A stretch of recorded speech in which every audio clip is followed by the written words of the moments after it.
Friends, હું છું ચાર્મી અને સ્વાગત છે તમારું ચાર્મીસ કુકિંગ કોર્નરમાં. તો ફ્રેન્ડ્સ, મસાલાની સીઝન પણ આવી ગઈ છે. તો રાહ શેની જુઓ છો? કેમ કે એમ્બિટ હવે મસાલાની અન્ય વેરાયટીઓસ લઈને આવી ગયું છે, જેમ કે રેગ્યુલર ચીલી પાવડર, રેશમ કાશ્મીરી, તેજાલાલ અને અન્ય મસાલાઓ તો ખરા જ. તો હવે તમારે એમ્બિટ મસાલાના જો ખરીદવા હોય તો એમ્બિટ મસાલાના સ્ટોરમાં વિઝિટ કરો. એમ્બિટ મસાલા ખરીદવા માટે બધી ડિટેલ્સ ડિસ્ક્રિપ્શન બોક્સમાં આપેલી છે. કાળઝાળ ઉનાળો છે અને બાળકોને પણ વેકેશન છે, તેથી બાળકોની પણ બહાર જમવાની ડિમાન્ડ વધી જ ગઈ હશે અને એટલે જ હું આજે સાંજ માટે ડિનર માટે બાળકોને ગમે એવી ટેસ્ટી, હેલ્ધી અને નવી રેસીપી લઈને આવી ગઈ છું. તમે સેવ ઉસળ તો ખાધું જ હશે, તમે મગ ઉસળ પણ ખાધું હશે, પણ આજે કંઈક હું નવું લઈને આવી છું. શું ફ્રેન્ડ્સ, તમે ક્યારેય ચોળા ઉસળ ખાધું છે?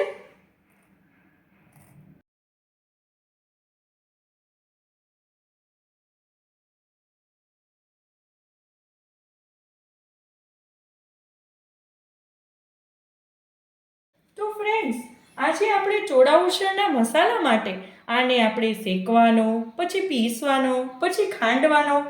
નો નો નો નો નો હવે આપણે આ ઝંઝટ કરવાની જરૂર જ નથી, કેમ કે હવે એમ્બિટમાં આ જ મસાલો રેડીમેડ માર્કેટમાં અવેલેબલ છે. તો આજે આપણે ચોળા ઉસળ આ જ મસાલાથી બનાવીશું. તો ચાલો ફ્રેન્ડ્સ, રાહ શેની જુઓ છો? ચલો તૈયાર થઈ જાઓ આજે એક નવી અને ચટપટી રેસીપી જોવા માટે. તો મેં અહીંયા ચોળા ઉસળ માટે 1 કપ ચોળા લીધા છે, ઝીણી સાઇઝના લીધા છે. માર્કેટમાં બંને સાઇઝ અવેલેબલ છે, તમે મોટા પણ લઈ શકો છો. હવે આપણે આ ચોળાને સારી રીતે વોશ કરી લઈશું. હવે આ ચોળા સારી રીતે વોશ થઈ ગયા છે. હવે આમાં આપણે 3 કપ હૂંફાળું પાણી ઉમેરીશું. હવે આપણે આને 6 કલાક માટે ઢાંકીને પલળવા દઈશું. આ 6 કલાક થઈ ગયા છે અને આ ચોળા એકદમ સરસ રીતે પલળી ગયા છે. તો જુઓ, આ નખની મદદથી પણ તૂટી જાય છે. હવે મેં 2 કપ ગરમ પાણી કુકરમાં ઉકળવા માટે મૂકી દીધું છે. એમાં આપણે આ ચોળા ઉમેરીશું. હવે આમાં આપણે 1 ચમચી મીઠું નાખીને સારી રીતે મિક્સ કરી લઈશું. આની આપણે 3 વિસલ થવા દેશું.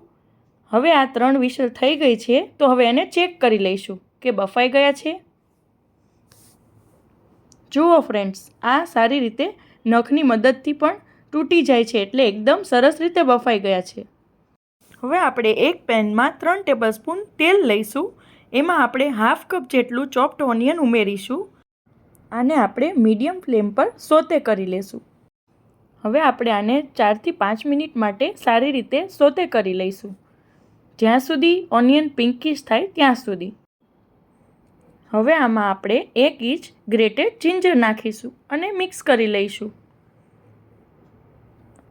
હવે સારી રીતે મિક્સ થઈ ગયું છે. હવે આમાં આપણે હાફ કપ જેટલી ટોમેટો પ્યુરી એડ કરીશું અને એને સારી રીતે મિક્સ કરી લઈશું. આને આપણે 4-5 મિનિટ માટે એકદમ સરસ રીતે સોતે કરી લઈશું.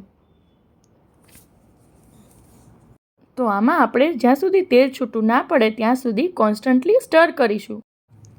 હવે આ ટેસ્ટને વધુ બેસ્ટ બનાવવા માટે એમ્બિટના મસાલા ઉમેરીશું.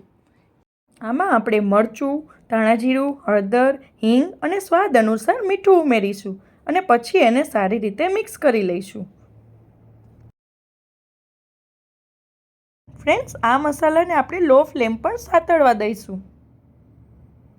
હવે આ એકદમ સરસ રીતે સોતે થઈ ગયા છે. તો આપણે એમાં એમ્બિટનો સ્પેશિયલ ચોળા ઉસળ માટે ગરમ મસાલો એડ કરીશું અને પછી એમાં ચોળા એડ કરી દઈશું અને પછી સારી રીતે મિક્સ કરી લઈશું.